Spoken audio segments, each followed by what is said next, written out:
नमस्कार। स्वागत है आपका अजित अंजुम जी के YouTube चैनल पर।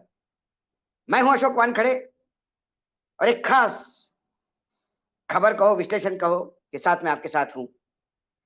आज पूरे दिन भर सोशल मीडिया रहो या अखबारों की वेबसाइट से एक ही बात छाई हुई है।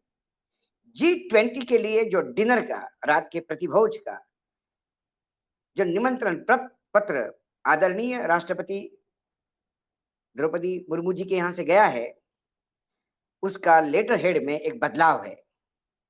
प्रेसिडेंट ऑफ इंडिया की जगह पे प्रेसिडेंट ऑफ भारत लिखा हुआ है और एक पूरे देश में चर्चा का विषय बना कि क्या अब इंडिया भारत बनने जा रहा है। क्या भारत असंवैधानिक है? क्या इंडिया संवैधानिक है? ये इतना बड़ा बदलाव बिना किसी विचार विनिमर्श के कैसा हुआ? यदि हम अपने कॉन्स्टिट्यूशन की बात करें, संविधान की, तो संविधान में इंडिया और भारत दोनों शब्द लिखे हैं। India that is Bharat shall be a union of states। India जो भारत है, राज्यों का एक संघ होगा। इंडिया और भारत को लेके तब भी संविधान सभा में बहुत घमासान हुआ, लेकिन सभी ने कहा कि इंडिया और भारत ये दोनों शब्द इस देश के लिए चल सकते हैं और इस दोनों का उपयोग खुल के होता है। हमारे स्टेट बैंक ऑफ इंडिया है और भारत हेवी इलेक्ट्रिकल्स भी है। तो कई जो अलग अलग जगह पे आपको दिखाई देते हैं चीजें, वो ये नहीं कि पुराने सरकार का भारत से कोई दुश्मनी थी। कई जगह भारत पेट्रोलियम एक है, इंडियन ऑयल एक है। तो समय समय के अनुसार ये दोनों शब्द यूज होते थे, लेकिन अंतरराष्ट्रीय स्तर पर इंडिया एक शब्द था, एक पुराना ब्रांडिंग है उसका। इंडियंस ही कहलाते बाहर जो जाते हैं, क्योंकि ये शब्द बहुत सालों से प्रचलित है। अब जो बहुत सारा यूट्यूब, मतलब ये व्हाट्सएप वाला ज्ञान, यूनिवर्सिटी से जो लोग ज्ञान ले रहे हैं, उनका सबका कहना है कि अंग्रेजी का शब्द है इंडिया, और ये अंग्रेज गुलाम मानसिकता थी और इनको नहीं रखना चाहिए। सिंधु नदी को ग्रीक में इंडस नाम से जानते थे। इंडस या लैटिन भाषा का शब्द है और यूनान की इतिहासकार है हेरोटोसस हेरोटोस। उन्हें 440 ईसा पूर्व, क्रिश्चियनिटी का जन्म भी नहीं हुआ था, 440 ईसा पूर्व इंडिया ये हमारे लिए उपयोग किया गया शब्द था, नाम था। तुर्की और ईरान की तुलना करते हुए वो लिखते हैं कि तुर्की और ईरान से भी कई ज्यादा एडवांस और डेवलप्ड इंडिया है, जहां लोक संख्या का घनत्व भी है, जमीन भी बहुत उपजाऊ है और वो मानो तो एक स्वर्ग है। तो इंडिया का पहला जिक्र उस हेरोटोस के लिखे हुए विश्लेषण में आता है। वर्ल्ड हिस्ट्री वेबसाइट पे यदि आप जाएंगे तो ईसा पूर्व 300, मतलब फिर क्रिश्चियनिटी के पहले भी 300 साल पूर्व, पहली बार यूनान के राजदूत मैक्सियनीज ने सिंधु नदी के पार वाले इलाके को इंडिया कहा। इंडस नदी के पार वाले इलाकों को इंडिया कहा। तो इंडिया ये बहुत ईसा के जन्म के पूर्व जाना गया। सिंधु, कुछ लोग स को ह बोलते थे तो सिंधु से हिंदू हो गया। हिंदू कुश पर्वत के इस पार लोग जो बसते हैं उनको हिंदू कहा गया और वो हिंदुस्तानी हो गए। और भारत का जिक्र कहाँ आता है? भारत का जिक्र मत्स्य पुराण में, थोड़ा मैं इस बात को ध्यान से सुनेगा, मत्स्य पुराण में मनु को भारत कहा गया है। मनु प्रजा को जन्म देने वाला और भरण पोषण करने वाला, इसलिए उसे भरत कहा गया है। और जिस क्षेत्र में मनु का राज था उसे भारतवर्ष कहा गया है। ये मत्स्य पुराण में उसका जिक्र है। दोनों शब्द बहुत पुराने हैं। दोनों शब्द किसी गुलामी के जन्मदाता नहीं।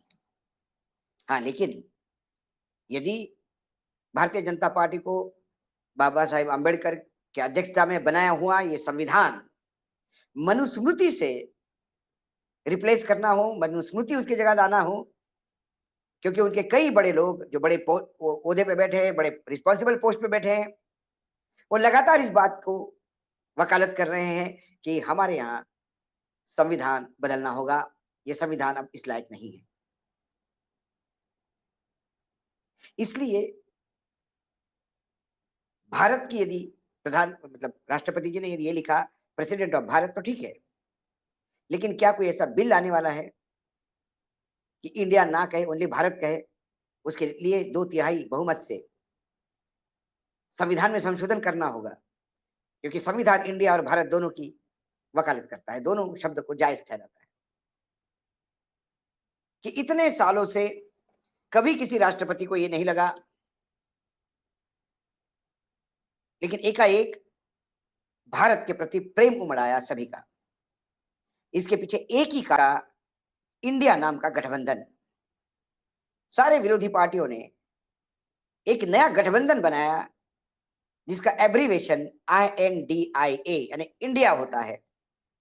और जब से ये इंडिया बना पटना में, तब से प्रधानमंत्री जी की बौखलाहट उस इंडिया शब्द को लेकर दिखाई देती है। पहले उन्होंने इंडिया को गुलामी का शब्द कहा, ईस्ट इंडिया कंपनी को जोड़ा, फिर कांग्रेस पार्टी ऑफ इंडिया सबसे पुरानी पार्टी, उसको कैसे ये लुटेरों की पार्टी है, ये इंडिया यूज करती है। और इंडिया शब्द कैसा गलत है ये बताने का प्रयास किया, लेकिन जब उनको ये समझ में आ गया कि कई जगह वो खुद ही इंडिया का उपयोग करते हैं, BJP for India, make in India, stand up India, ये इंडिया वो इंडिया, तब फिर वो बैकफुट पे आ गए। लेकिन ये इंडिया गठबंधन जो है उसको लेके वाकई भारतीय जनता पार्टी बेहद परेशान है, क्योंकि ये 60% बनाम 37% का झगड़ा है। 37% बीजेपी के पास लोकसभा में वोट है, और जो इकट्ठा हुआ इंडिया है, इनका कुल वोट 60% के आसपास पड़ता है। आप इसको 50% भी समझें, तो भी 37 और 50 में बहुत बड़ा फर्क है। ये फर्क पाटना मुश्किल है। तो जब से इंडिया गठबंधन हुआ, तब से प्रधानमंत्री लगातार इंडिया को कोस रहे। कुछ जगह इतना डर है वर्तमान सरकार का कि कुछ अखबारों ने इंडिया गठबंधन लिखने के बजाय INDIA गठबंधन लिखना शुरू किया, क्योंकि कहीं ना कहीं प्रेशर उन पे भी होगा। कुल मिलाकर सामने लोकसभा चुनाव नजर आ रहे हैं। 5 राज्यों में जो चुनाव होने जा रहे हैं, जिसको सारा देश सेमीफाइनल कह रहा है, उसमें हार दीवार पे लिखी हुई दिख रही है। तेलंगाना, मिजोरम, छत्तीसगढ़, मध्य प्रदेश, राजस्थान। ऐसे में 3 पहली हार और ये 5 हार, 8 हार लगातार होने के बाद क्या वो मोदी ब्रांड चलेगा? क्या सवाल उठेंगे? क्या विद्रोह होगा? तो फिर इस इंडिया का नाम मिटाने के चक्कर में ये पहला स्टेप है कि बड़ा कॉशियसली उन्होंने ये राष्ट्रपति जी से करवाया, या राष्ट्रपति जी ने किया। क्योंकि जब भी संविधान से खिलवाड़ होगी, यदि ये संविधान में बिल पास होता है जिसका अपोज तब बाबा साहेब आंबेडकर ने किया था, तो बाबा साहेब आंबेडकर को मानने वाला ये देश में बहुत बड़ा वर्ग है। उस वर्ग को नाराज नहीं करने के लिए ये सारे काम जो करवा रहे हैं, ये उन्हीं लोगों से करवाया जा रहा है।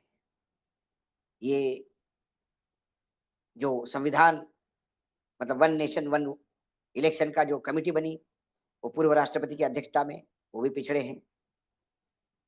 द्रौपदी जी हमारी महामहिम राष्ट्रपति, वो आदिवासी हैं।